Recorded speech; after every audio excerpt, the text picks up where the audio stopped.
Assalamualaikum warahmatullahi wabarakatuh.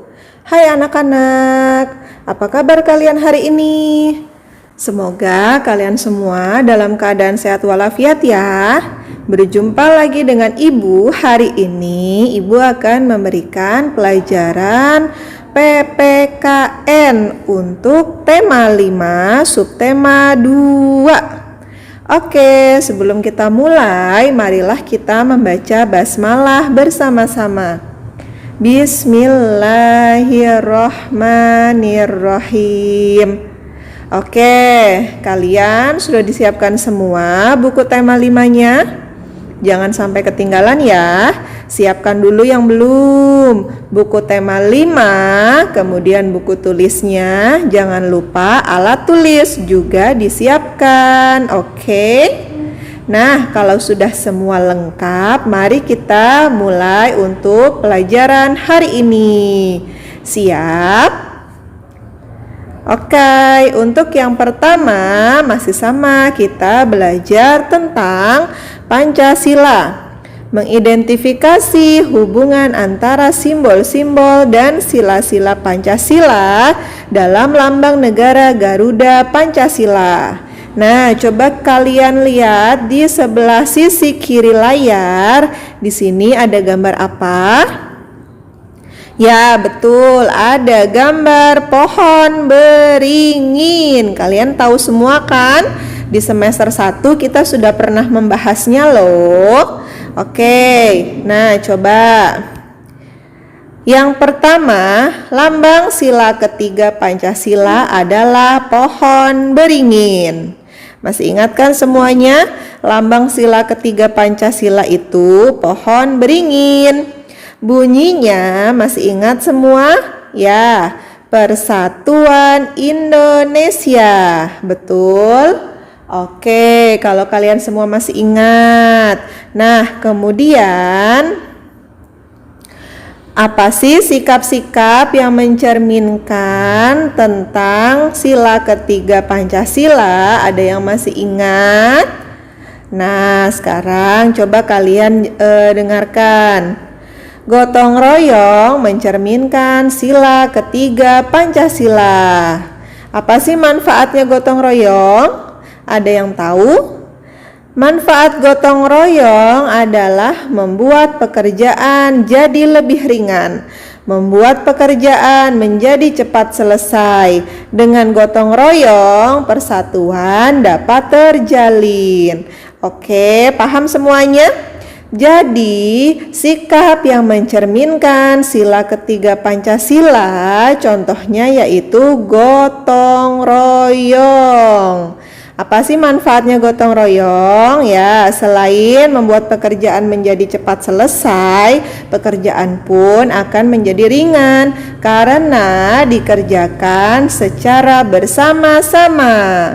Kalian juga kalau lagi di rumah, kalau lagi bersih-bersih rumah, pasti dikerjakan secara gotong royong kan?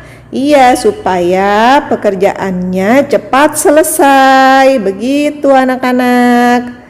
Paham? Oke, kalau paham, coba kita lihat yuk ke slide berikutnya.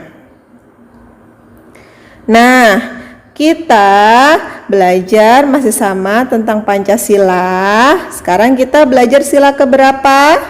Ya, betul, sila keempat. Apa sih lambang dari sila keempat Pancasila itu? Ada yang tahu? Ya, Ibu sudah menampilkan gambarnya di sebelah sisi layar. Nih, lambang sila keempat Pancasila yaitu kepala banteng. Ya, kepala banteng. Nih, apa sih bunyinya? Bunyinya yaitu kerakyatan yang dipimpin oleh hikmat kebijaksanaan dalam permusyawaratan perwakilan. Masih ingat semua? Ya, kalian setiap hari Senin kalau saat upacara pasti membacakan 5 sila Pancasila. Jadi masih ingat ya? Jangan sampai lupa. Nah, selanjutnya apa sih contoh-contoh perilaku yang sesuai dengan sila keempat Pancasila? Kalau tadi sila ketiga yaitu gotong royong. Nah, sekarang kalau sila keempat apa? Nah, betul, musyawarah. Kegiatan musyawarah adalah contoh perilaku yang sesuai dengan sila keempat Pancasila. Nih, misalnya atau contohnya yaitu musyawarah pemilihan ketua kelas atau musyawarah untuk pembagian tugas, bisa tugas kelompok atau tugas piket ya. Jadi musyawarah itu kita bersama-sama berdiskusi untuk mengambil keputusan ya.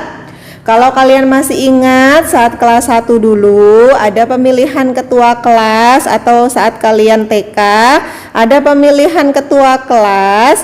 Nah, saat pemilihan ketua kelas itu pasti kalian diharapkan bisa mengutarakan pendapat kalian atau menyampaikan pendapat kalian ya.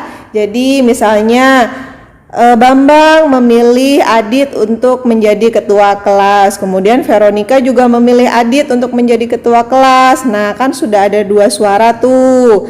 Nah, kalau suaranya lebih banyak berarti nanti dia yang akan menjadi ketua kelas. Jadi kita sama-sama berdiskusi. Nah, diskusi itu disebutnya musyawarah untuk menghasilkan hasil yang terbaik ya. Nah, selain tadi pemilihan ketua kelas, ada musyawarah untuk pembagian tugas. Misalnya, tugas kelompok. Pembagian tugas kelompok, ada yang menulis misalnya. Kemudian ada yang berdiskusi untuk mencari jawaban, misalnya ya. Kemudian ada yang bertugas untuk menyampaikan hasil jawaban kalian. Nah, karena sudah dibagi-bagi tugasnya, itu biasanya dilakukan musyawarah terlebih dahulu. Begitu ya.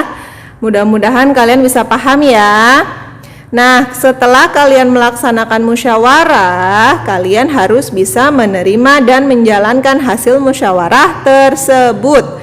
Jadi misalnya tadi sudah mendapatkan ketua kelas, berarti kalian harus bisa menerima dan bisa menjalankan hasil musyawarah tersebut. Jadi tidak boleh nih ada iri-irian ya, karena kan kita sudah melakukan musyawarah, jadi harus kita terima hasilnya, begitu ya. Karena musyawarah itu adalah perilaku atau salah satu contoh perilaku yang sesuai dengan sila keempat Pancasila. Paham semuanya?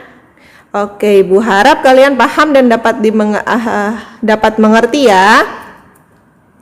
Oke, slide selanjutnya yaitu latihan soal. Ibu sudah membuat 5 pertanyaan soal yang harus kalian kerjakan. Oke, ada 5 soal. Nah, ketentuannya sebagai berikut.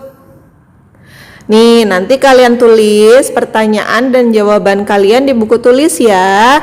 Jangan lupa pertanyaannya ditulis, kemudian jawabannya juga, supaya nanti bisa kalian pelajari lagi di hari lain ya. Nah, setelah kalian menuliskannya di buku tulis, jangan lupa hasilnya difoto dan dikirimkan ke wali kelas masing-masing. Paham ya? Nanti kalian boleh screenshot untuk latihan soalnya di slide di slide sebelumnya tadi. Oke? Bisa dipahami ya semuanya? Nah, kalau sudah paham, terima kasih dan selamat mengerjakan. Assalamualaikum warahmatullahi wabarakatuh.